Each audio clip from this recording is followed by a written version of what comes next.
So, ayan na nga po yung bubuuin natin. Yan. Nabin ko na kanina. Hindi ko na napakita dahil may mga ginawa tayo. Tapos, napaping na rin natin. So, bali dalawa yan. Ganun.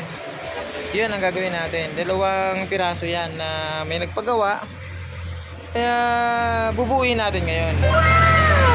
So, ngayon, papakita ko sa inyo kung paano natin. Tingnan natin kung paano natin buuin. So, samahan nyo ko. Tara. Damn! So, ayan na nga, ipuporma na natin. Kasi lalagyan natin ng mga bracket para ano na natin yung pangibabaw niya. So, kailangan kunting mikos-mikos muna para mabuo. O, ayan. Sipat-sipatin muna natin para pantay siya. Tapos, pagkatapos nating sipat-sipatin, pag okay na, yung mga bracket niya sa kada gilid. So, ngayon, i-ispatan muna natin. Ispat, tapos kunting mikos-mikos. Yan. Yan naman ang talaga para ma-sure natin na pantay yung ginagawa natin. Yan. Isilipin natin. So, dyan naman tayo magaling eh. Yung mga silip-silip na yan. Kaya yan. Medyo pupukin natin para pantay talaga siya. Para yung may order nito is walang masabi sa ating ginagawa. So, ayan na po, medyo magtatarapong muna tayo dahil mahapdi na ang aming mukha. Dahil namumula na siya. Dahil sa welding. So, ayan, okay na naman. I-start na naman tayo. Isang magandang hapon pa pala sa lahat. Shout out po pala sa lahat ng mga followers at subscriber ko na huwag po kayong makakalimot sa akin para hindi ko rin kayo makalimutan. Yan po ang kailangan natin. Mikos-mikos muna. Di totoo yan. Bola lang yan. Sure natin na talaga pantay siya. So, nalaglag pa. Naku po, nasira pa ang ating nalagyan naman. Hindi mag-isama. So, kasama daw po talaga sa buhay yan. Senaryo ng mga nangyayari.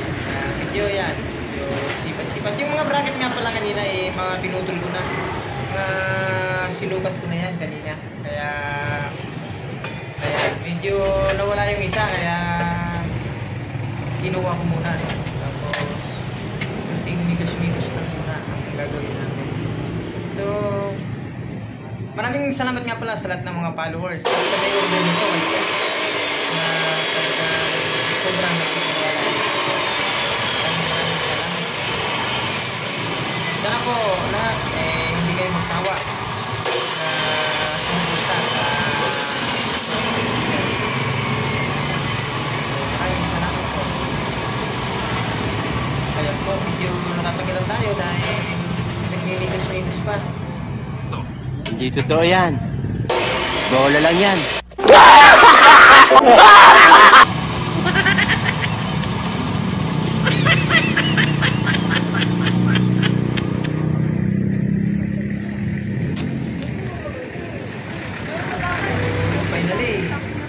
Natin dahil nawala yung isa, hindi na natin nahanap. So ayan na, napantay na natin.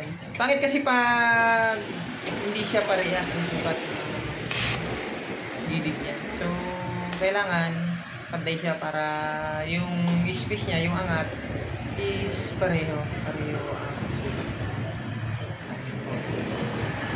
Kunting mikos-mikos lang ang kailangan natin yan. Yung yan, pag tinignan natin, parang madali lang siya gawin. Pero dati, kung hindi pa ako gaano sanay, medyo nahirapan ako kasi kailangan pantay talaga yung magkabilang gilid, tsaka yung pagitan ng ilalim, tsaka taas, kailangan pantay siya. Kasi pag nakita ng customer na hindi pantay, ayawan niya, kailangan pariyo ang sukat. Kaya kailangan parang di tayo mahirapan, kailangan nakasandal siya. Kaya ang ginagawa ko naman, A few moments later.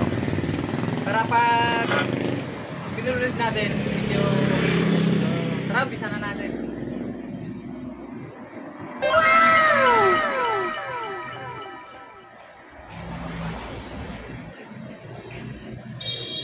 A few moments later.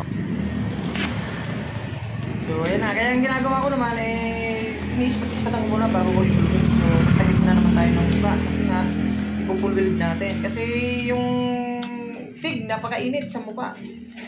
Eh, talagang pag hindi mo ginawa ng ganyan, namumula siya, mahapdi, pinahapunan. Minsan nga, kahit nakaganyan ako, minsan pa rin, may mga time na lalo pag maraming gawa, eh talagang mahapdi sa mukha. So, ngayon, i-ano na natin, i-pupulwid na natin. Saka, yun na yung pinaka-painter niya. So, sa ngayon, yan muna ang ginagawa natin dahil Hindi totoo yan. Bola lang yan. so, kukunin na raw ni boss, nagmamadali yung may-ari. Actually, meron naman dyan mga gawa. Kaso nga, mga order din. Kaya, ayan. So, yung binarapat ko na, gawin na lang. Parang, hindi na magka-buhol-buhol yung gagawin ko. Kasi mamaya, ito ang ibibigay ko. Kasi yung isang may order, dumating di magkakaproblema. Kaya yun ang ginagawa ko. Kung sino may order yan, ginagawa ko pag yan. Sinusure natin na talagang matibay ang pagkakahina. Kasi syempre, carrier pang taas yan. Syempre, kakargahan yan. Kailangan kargahan. Kailangan maganda yung pagkakahina niya. So, ang ginagamit ko palang building dito is thick building. Yan. Yung may kasamang argon. Kasi ito, hindi mo na kailangan hasain. Hindi ka mukha ng mga welding na may mga rod. Kailangan mo pang tiktikin or hasain para mawala yung mga bukol-bukol. Ito hindi na. Itong tik, basta maayos yung pagkakahinang, hindi mo na kailangan na hasain.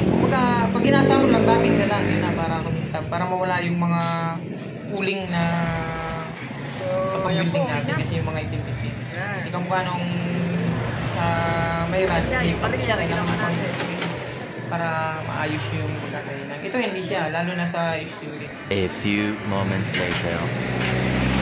Maraming salamat po. Basta po wag lang po natin kalimutan. So ayan na nga po, okay na. Pulwid na natin. At pakipalo po. At paki-update na lang po. Pakipindot ang notification Ayan, okay na. bell para po Pulwid tayo na. sa ating mga susunod na video. Maraming salamat po. God bless you. Ito po, yung nga po na natin. So, babalik na lang natin. Okay na to. Pwede na. Maraming salamat po. God bless po. Mag-ingat po tayo parati.